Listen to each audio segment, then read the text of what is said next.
Colin Reese wasn't used to early mornings anymore. Not like this. Not standing in a cramped employee locker room, trying to adjust the collar of a cheap maroon polo. His name tag said Tim, and his wire-rimmed glasses made his vision worse. Not better. He'd spent the past 5 years running Resmart from a polished office suite downtown. Quarterly earnings, investor calls, growth projections. It was all spreadsheets and stock charts. But lately, something hadn't felt right. One store kept popping up in internal reports. Store number 47 in Brookhill, a flagship location, at least, on paper. But turnover was brutal, sick days spiked, and the feedback from mystery shoppers was vague but concerning. Staff looks tired. Checkout lanes slow. One employee crying near cleaning aisle. He couldn't shake that last one. Colin didn't tell his board what he planned. He just showed up. As Tim, the newest trainee from a pilot ops program. It wasn't common enough to raise suspicion, and the store manager, a heavy-set man with a Bluetooth earpiece and clipboard he didn't look at once, barely glanced at him. Another new guy?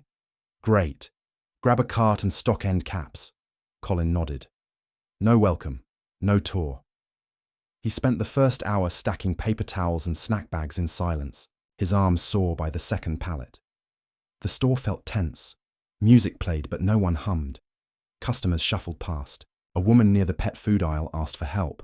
Colin turned to flag someone, but the only employee nearby avoided eye contact and disappeared behind the loading doors. Then, as Colin rounded aisle 9 with a box of cereal, he saw her. A girl, maybe early 20s, crouched near a mop bucket, scrubbing at something near the baseboards. Her dark hair was tucked under a worn Resmart cap, and her uniform looked a size too big. He didn't notice she was crying until she wiped her face with the edge of her sleeve. Colin paused. The floor looked clean already. You okay? He asked gently. She stiffened, then turned without standing up. Yeah, sorry, just allergies. She didn't look at him long. Her name tag read, Riley. You sure? He asked again. She nodded. It's fine. I'm just trying to finish before lunch. If I don't, I get docked. Docked? Fewer hours next week.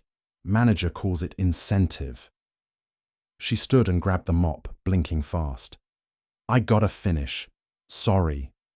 Colin didn't press, but something in his gut twisted. By noon, he'd already seen enough. A supervisor scolding a teen cashier for speaking Spanish to a customer. The stockroom locked, even from employees. A clipboard by the time clock with underperformers listed in red ink. Riley's name was there, twice. At closing, Colin offered to take the last cart return. Riley was mopping near the exit again. This time, she didn't hide the tears. Her fingers shook on the handle. He pretended not to notice. Just watched quietly from the doorway until the manager barked. Clock. Out if you're done standing there, Tim. We don't pay for loitering. Colin didn't argue, but as he left the building that night, he didn't drive home. He sat in his car and opened a private document on his phone, something no one else at corporate had access to. Subject line, store number 47, immediate review needed. Tomorrow, Colin would return, not as Tim, as himself. Colin showed up before the sun. This time, he wore a pressed button-down, slacks, and the kind of shoes that never touched loading docks. No name tag, no disguise. Just a calm, steady walk through the automatic doors of store number 47. A cashier looked, up mid-yawn, then froze. The early team was just setting up. Boxes being cut open, registers booted up. No one recognized him, until the store manager, Brent, stepped out of the office, cup of coffee in hand, and nearly dropped it. Can I help you? Brent asked, forcing a laugh. You lost or something, sir? Colin didn't smile. I'm Colin Reese, he said simply. I own this store, and the next 20 just like it. Dead silence. Brent blinked, then cleared his throat. Mr. Reese, we weren't told anyone from corporate that was the point. He glanced toward the mop bucket left by the customer service counter. Riley stood nearby, mouth slightly open, one gloved, hand still holding a spray bottle. She looked stunned. Colin's voice was even. "We need to talk. Now." Brent nodded too quickly and led him to the back office.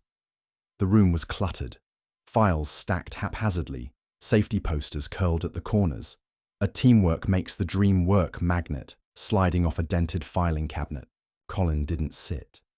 "I worked here yesterday as Tim," he said. "I stocked shelves. I returned carts. I watched one of your cashiers cry while mopping." Brent's jaw tightened.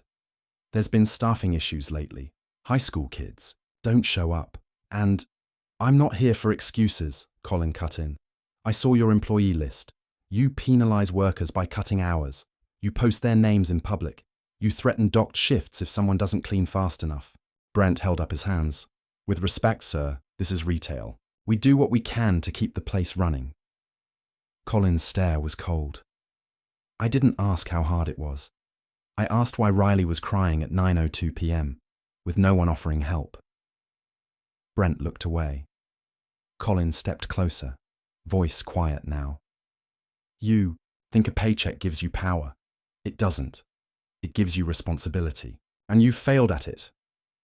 Brent said nothing. "You'll pack your things," Colin said. "You're done here. HR will contact you by end of day. Security will escort you out in 10. Brent blinked like he hadn't fully heard. "I suggest you leave while you still have a reference," Colin added. "Go." Brent stormed out moments later, red-faced and muttering. The entire front-end staff watched in stunned silence. Colin turned to face them. "My name is Colin Reese," he said calmly. "I was here yesterday under a different name. I saw what you've been working through, and I'm sorry." Nobody spoke at first. Riley finally stepped forward, her voice quiet. "Why were you here undercover?" "Because reports don't show pain," Colin said, "and I don't trust sanitized data anymore." A few people looked down. Someone in the back nodded slowly. Colin scanned the room.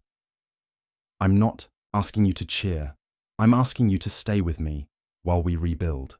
He turned to Riley. "I'd like to speak with you, if you're willing." She hesitated, then nodded. They moved to the break room. Still smelled like stale coffee and microwaved soup. Colin leaned against the wall. "You've been holding this place together, quietly, consistently. That matters." She looked uncertain. "I'm not anything special." "You cried, then kept working. That's strength." Riley hesitated, then asked, "Are things actually going to change? Or is this just for today?" "No," Colin said. "It's for good, starting now." She stared at him, testing the silence. "Then, okay," she said. "I'm in." By the time Riley returned from the break room, the store was already buzzing. Brent was gone.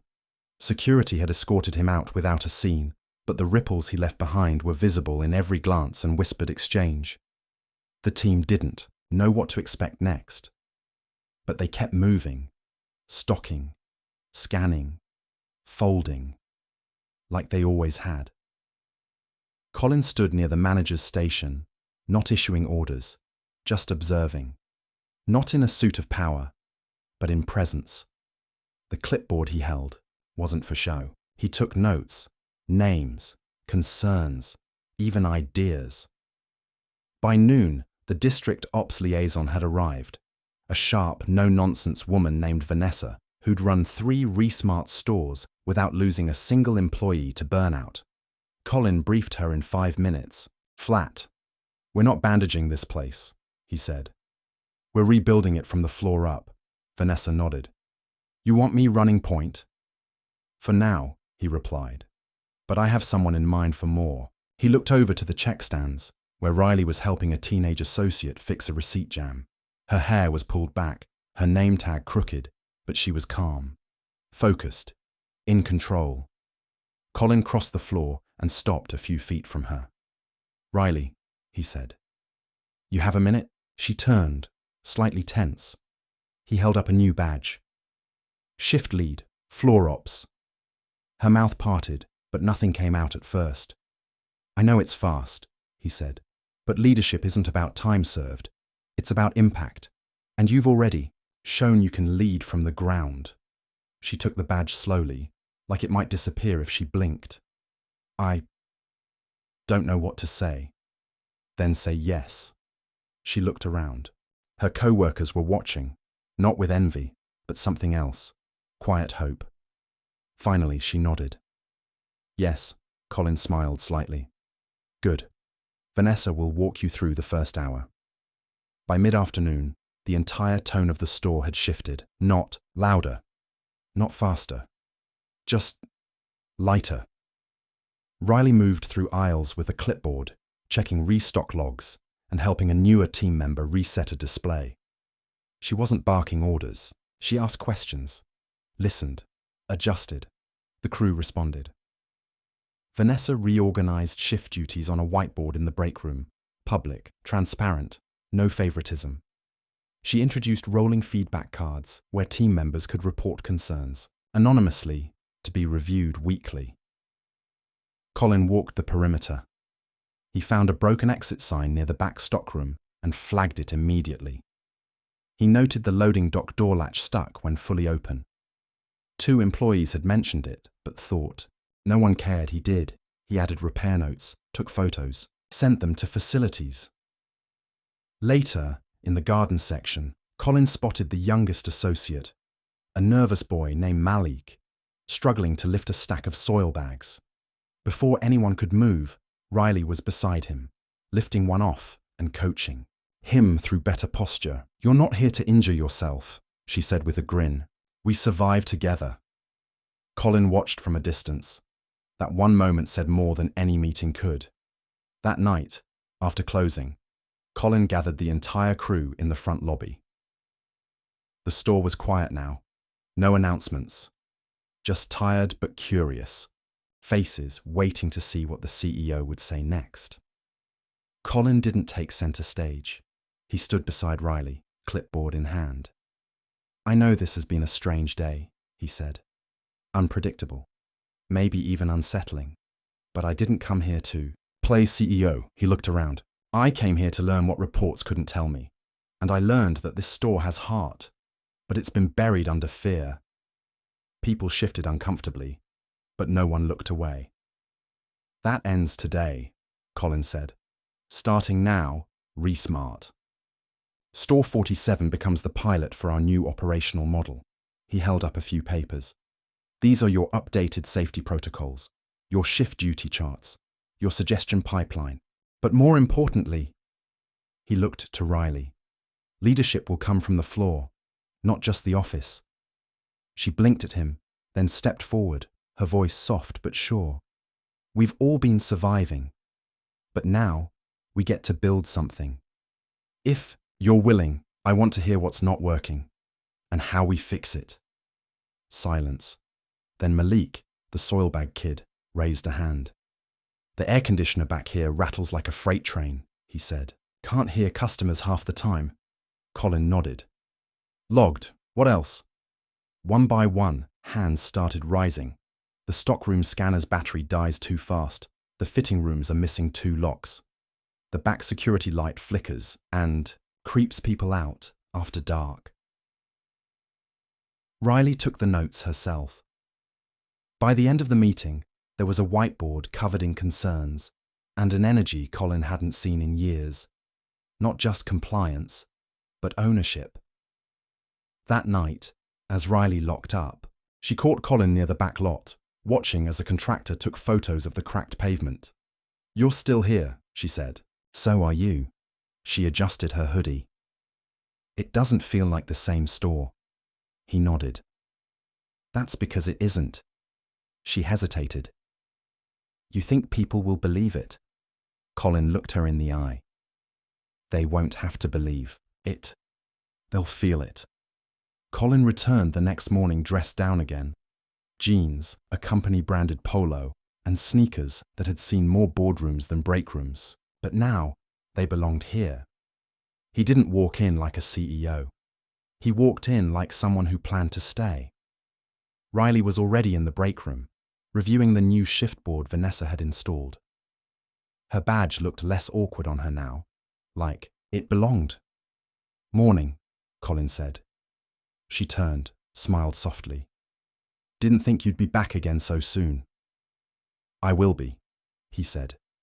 "Every week, unannounced. Until we don't need surprises to fix what's broken." By lunch, the store felt different. Riley ran morning huddle like she'd done it 100 times. Devon, the shy overnight stocker, had been moved to early shifts by request. Turns out he was more alert in daylight, and his ideas for stockroom Flo had already shaved 10 minutes off unloading time.